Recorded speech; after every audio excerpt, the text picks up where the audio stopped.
সাকিবের সাথে এমনি আমি মজা করে একদিন ফোন করেছিলাম যে সাকিব কী অবস্থা, কেমন আছে, এসে বিভিন্ন কথাবার্তা হলো। ওর বোলিং ক্লিয়ারেন্সটা পেয়ে গিয়েছে। তার 2 দিন আগে আমি কল করেছিলাম, তো বললো জানানো খুব তাড়াতাড়ি হয়তো এরকম একটা নিউজ আসবে। তো সেটাও কথা হয়েছে, আমি বললাম তাহলে আবনিতে আসো, তাহলে আবনিতে এসে কিছু ম্যাচ খেলো। সাকিবকে আমি যখন অফার করেছি, সাকিব বলছে হ্যাঁ আমরা খেলবো, আপনি টিকিট পাঠানোর ব্যবস্থা করেন। আপনি যদি নির্বাচক থাকতেন, সাকিব যদি পিএসএল এ পারফর্ম করতো, তাহলে কি আপনি সাকিবকে 2026 বিশ্বকাপ বিবেচনা করতেন কিনা?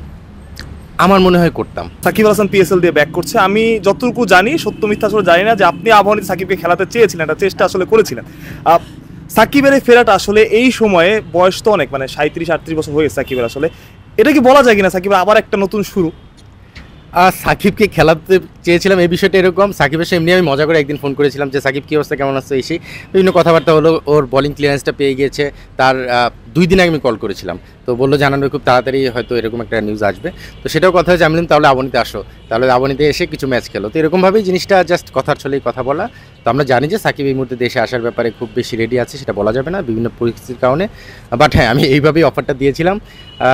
তবে সাকিবের এই ফিরে আসাটা নিশ্চিতভাবেই আমাদের জন্য অনেক বড় একটা পাওয়া, কারণ সাকিব এখনও আমার মনে হয় যদি ইন্টারন্যাশনাল ক্রিকেট খেলে, আমাদের শর্ট টার্ম যেসব গোল রয়েছে, আপনি যদি দেখেন আমাদের শর্ট টার্ম গোল বলতে আমি বোঝাচ্ছি আমাদের টি-20 ওয়ার্ল্ড কাপটা আর বেশি দিন নেই, 1 বছরেরও কম। সেই জায়গা থেকে হয়তো টি-20 জায়গা থেকে তাকে একটু চিন্তা আলোচনা আনা যেতেই পারে, সে কেমন রয়েছে আমরা পিএসএলের মাধ্যমেই জানতে পারবো। ঠিক একইভাবে ওয়ার্ল্ড কাপে হয়তো 2 বছর সময় রয়েছে, সেই 2 বছরে তার কী অবস্থা হবে সেটার উপর ডিপেন্ড করবে। বাট সাকিব মাঠে ফিরে আসা মানে আমার মনে হয় যে প্লেয়ারদের জন্য একটা ইন্সপিরেশন। সে যদি জাতীয় দলে নাও খেলে, সে যদি আমাদের ডোমেস্টিক ক্রিকেট বা আমাদের ক্রিকেটগুলো খেলে, সেখানেও প্লেয়াররা তার সঙ্গে আন্ডারস্ট্যান্ডিংয়ের মাধ্যমে বেশ কিছু শেখার সুযোগ থাকবে, যেটা তামিম ইকবালের ক্ষেত্রেও তাই হয়। সো আমার মনে হয় যে মুশফিক, তামিম, সাকিব, রিয়াদ এরা ইন্টারন্যাশনাল ক্রিকেট না খেললেও তারা যদি আমাদের ডোমেস্টিক ক্রিকেটও খেলতে পারে, সেখানেও প্লেয়ারদের জন্য বেশ কিছু এক্সপিরিয়েন্স আদায় করার সুযোগ থাকবে। সো সাকিব ফিরে আসাটা নিশ্চয়ই একটা আনন্দের বিষয়। হান্নান ভাই, আপনি যখন নির্বাচক ছিলেন, আসলে আমরা অনেক সময় বলি এলেন, দেখলেন, জয় করলেন, চলে গেলেন। ব্যাপারটা হচ্ছে যে আপনি যখন নির্বাচকের পদটা ছেড়েছেন, আসলে কোনো সমালোচনা হয়নি বা অনেকে আপনি রাখতে চেয়েছেন, নিজে থেকে আসলে ছেড়ে দিয়েছেন, আপনার অন্য একটা প্ল্যান ছিল। আপনি যদি নির্বাচক থাকতেন, সাকিব যদি পিএসএল এ পারফর্ম করতো, তাহলে কি আপনি সাকিবকে 2026 বিশ্বকাপ বিবেচনা করতেন কিনা? আমার মনে হয় করতাম।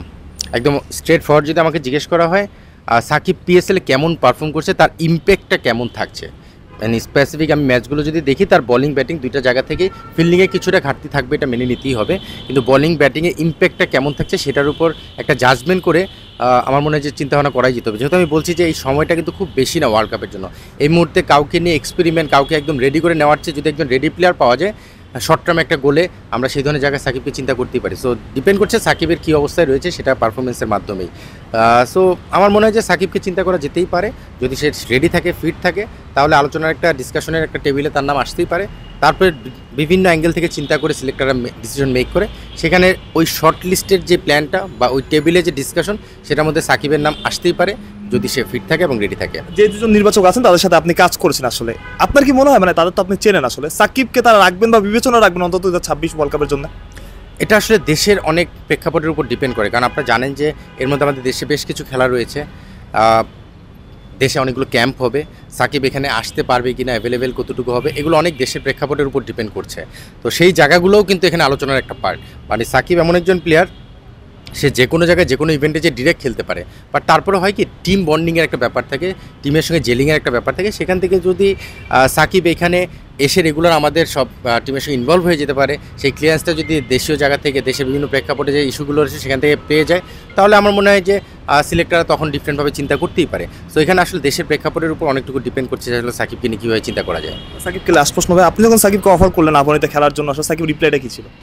হ্যাঁ হান্নান ভাই, খেলবো। Simple answer. সাকিব যেটা করে, সাকিবের সঙ্গে আমার যেই সম্পর্ক, সেটা খুব বেশি দিন না, খুব ডিপ না, বাট সাকিবের সঙ্গে আমি মিশে আমার খুব ফ্রেন্ডলি একটা সম্পর্ক হয়ে গেছে। সাকিবকে আমি যখন অফার করেছি, সাকিব বলছে হ্যাঁ আমরা খেলবো, আপনি টিকিট পাঠানোর ব্যবস্থা করেন। সো কথাটা এরকমই ছিল, বাট আসলে যেটা খুব একটা সিরিয়াস কথা না, সেটা আপনিও বুঝেন যে আসলে এই প্রেক্ষাপটে সাকিব যে আসবে না সেটা আমরা সবাই জানতাম, বাট যদি প্রেক্ষাপট চেঞ্জ হয় তখন হয়তো সাকিব ডিফারেন্টভাবে চিন্তা করতেই পারে। আমাদের আজকে মুস্তাফিজ আইপিএল খেলবেন এবং আজকে বাংলাদেশের হয়ে একটা ম্যাচ তিনি খেলে আইপিএলে যাবেন। আসলে আইপিএলে মুস্তাফিজ কেমন খেলতে পারে বা কতটুকু ভালো খেলার সম্ভাবনা আছে, যেহেতু একটা বা দুইটা ম্যাচ আসলে দিল্লির উইকেটটাও একটু ব্যাটিং ফ্রেন্ডলি, মুস্তাফিজের ভালো করার সম্ভাবনা কতটুকু? আমার ধারণা আইপিএল এমন একটা জায়গা যেখানে আপনি কমেন্টস করা খুব টাফ, কারণ এখানে আপনি দেখবেন যে 200, 250, 300 রানে খেলা হচ্ছে, সেই জায়গায় বলারদের জন্য চ্যালেঞ্জটা ডিফারেন্ট থাকে। সো দিন শেষে আইপিএলের মতো স্টেজে ওই ধরনের উইকেটে যখন খেলা হচ্ছে 200+ স্কোর, আপনি 4 ওভারে যদি 35 to 40 রান দিয়ে 2 উইকেট নেন, সেটাই হয়তো টিমের ভালো একটা ইম্প্যাক্ট রাখে। আর মুস্তাফিজকে যদি খেলানো হয়, সেই জায়গায় চিন্তাভাবনাটা থাকবে আপনার পাওয়ার প্লে এবং ডেথ ওভার, মিডল ওভার বিভিন্ন জায়গায় ইউজ করার যে বিষয়টা, সো সেখানে চ্যালেঞ্জটা থাকবে। বাট আমার বিশ্বাস মুস্তাফিজ এবার ঢাকা প্রিমিয়ার লিগ খেলার মাধ্যমে তার ফিটনেসটা পুরোপুরি নিয়ে এসেছে। সো ইন্টারন্যাশনাল ম্যাচেও একটা ম্যাচ খেলার সুযোগ পাচ্ছে, সেখান থেকে আমার বিশ্বাস মুস্তাফিজ ভালো রিদমেই করতে পারবে, এবং ভালো রিদমটা যদি পেয়ে যায় তাহলে স্পেসিফিক ওই দিনটা ভালো করা সম্ভব। আরেকটা লাস্ট প্রশ্ন, সাকিবকে নিয়ে একটা প্রশ্ন করার ছিল, আমি ভুলে গেছি। সেটা হচ্ছে যে পিএসএল তো সাকিব খেলছে, আপনার কি মনে হয় যে যদি সাকিবের আসলে বোলিং অ্যাকশনটা শুরু থেকে ঠিক থাকতো আইপিএল এর নিলামের আগে থেকে, তাহলে আইপিএল একটা সুযোগ পাওয়ার সম্ভাবনা ছিল, বিশেষ করে এই সময় যখন অনেক আসলে বিদেশি ক্রিকেটার যাচ্ছে না আইপিএল? আইপিএলের জায়গায় আমার মনে হয় একটু চ্যালেঞ্জটা ডিফারেন্ট ছিল, কারণ আইপিএলের ব্যাপারে সাকিবের ব্যাপারে হয়তো ওইভাবে পজিটিভ চিন্তাটা দেখছি না গত 2-1 বছর যাবতই, মানে ওইভাবে করে সাকিবকে নিয়ে চিন্তা করছে না। বাট যেহেতু অনেক প্লেয়ার এখানে আনঅ্যাভেলেবেল হয়ে গেছে, সেখানে হয়তো চিন্তাটা করতে পারে। বাট আমার মনে হয় আইপিএলের লেভেলটা বা আইপিএল যেভাবে চিন্তা করে, সেখানে হয়তো এই বছর আইপিএলে সাকিবকে নিয়ে খুব বেশি চিন্তা ভাবনা করতো না, এটা আমার অনেস্ট অপিনিয়ন।